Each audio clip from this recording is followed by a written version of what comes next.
JDS ವಿರುದ್ಧ ಅಮಿತ್ ಶಾ ಗುಡುಗು ಜೆಡಿಎಸ್ಗೆ ಕೊಡುವ ಒಂದೊಂದು ಮತ ಕಾಂಗ್ರೆಸ್ಗೆ ಕೊಟ್ಟಂತೆ.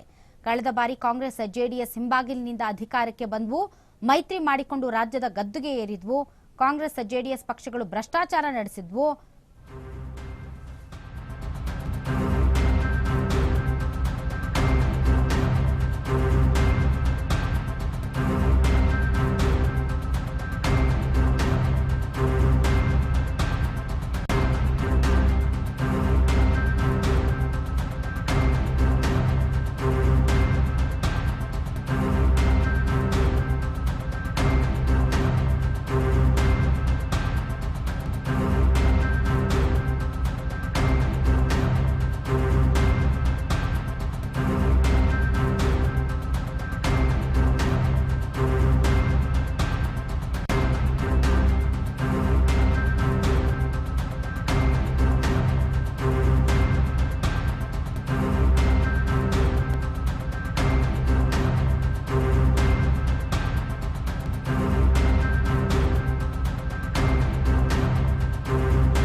ಕಾಂಗ್ರೆಸ್ ಅಧಿಕಾರಕ್ಕೆ ಬಂದರೆ ದೆಹಲಿಯ ಎಟಿಎಂ ಇದ್ದಂತೆ ಈ ಬಾರಿ ಬಿಜೆಪಿಯನ್ನು ಬೆಂಬಲಿಸಿ ಅಂತ ಅಮಿತ್ ಶಾ ಮನವಿ ಮಾಡಿದ್ದಾರೆ.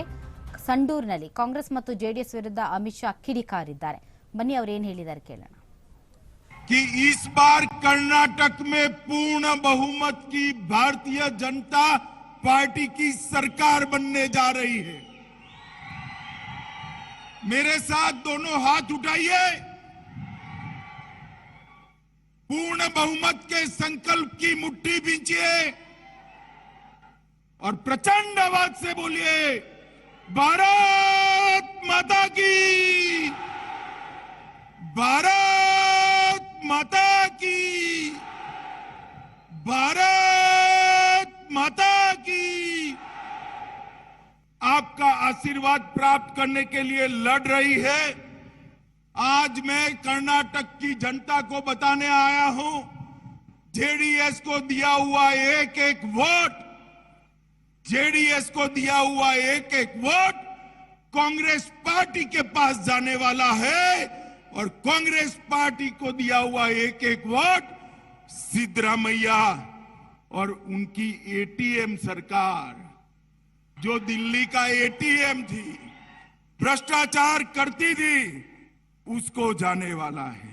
मित्रों, आज मैं कहने आया हूं, मोदी जी के नेतृत्व में देश को सुरक्षित करने वाली भारतीय जनता पार्टी एक और है और दूसरी ओर राहुल बाबा के नेतृत्व में टुकड़े टुकड़े गैंग के साथ जुड़ी हुई कांग्रेस पार्टी.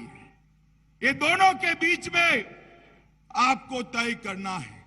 मित्रों, मैं कर्नाटक में आया हूं, मैं आपको कहने वाला आया हूं, पीएफआई पर नरेंद्र मोदी जी ने बैन लगा दिया, पीएफआई को बंद कर दिया.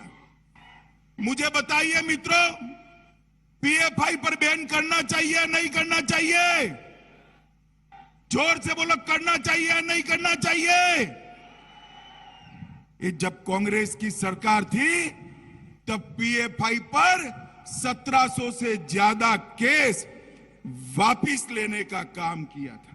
ये नरेंद्र मोदी सरकार, आप मुझे बताओ भाई, अयोध्या में राम मंदिर बनना चाहिए या नहीं बनना चाहिए? जोर से बोलो, बनना चाहिए या नहीं बनना चाहिए? सालों से कांग्रेस पार्टी इसको अटका रही थी, लटका रही थी, भटका रही थी. नरेंद्र मोदी जी को आपने 19 में प्रधानमंत्री बनाया, मोदी जी ने राम मंदिर का शिलान्यास कर दिया और भव्य राम मंदिर बनने जा रहा है. मित्रों, देश को सुरक्षित करना चाहिए या नहीं करना चाहिए? जोर से बोलो, करना चाहिए या नहीं करना चाहिए? इस सालों से कांग्रेस पार्टी, सोनिया और मनमोहन सिंह 10 साल तक रहे, कई सारे हमले हुए, पाकिस्तान के कोई जवाब नहीं दिया जाए. मोदी जी की सरकार बनी, मोदी जी ने उस वक्त भी पाकिस्तान ने हमला किया उरी और पुलवामा पर। 10 ही दिन में सर्जिकल स्ट्राइक और एयर स्ट्राइक कर पाकिस्तान के घर में घुसकर आतंकवादियों का सफाया कर दिया। माताओं, भाइयों, बहनों, मोदी जी ही देश को सुरक्षित कर सकते हैं, मोदी जी ही देश को समृद्ध कर सकते हैं। एक कांग्रेस पार्टी नहीं कर सकती। एक सीएम पद है, सीएम के लिए डीके शिव कुमार और सिद्धरामैया दोनों लड़ रहे हैं और दूसरे भी कई प्रत्याशी तैयार हैं।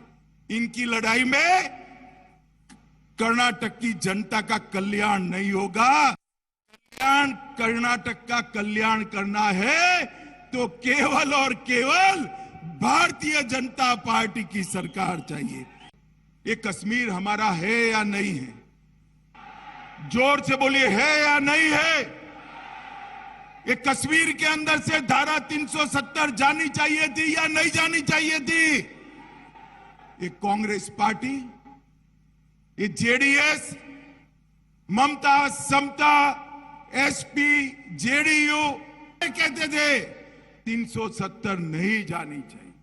मोदी जी ने कलम के एक झटके से धारा 370 को हटाकर हमेशा के लिए कश्मीर को भारत के साथ जोड़ने का काम हमारे नेता नरेंद्र मोदी जी ने किया है।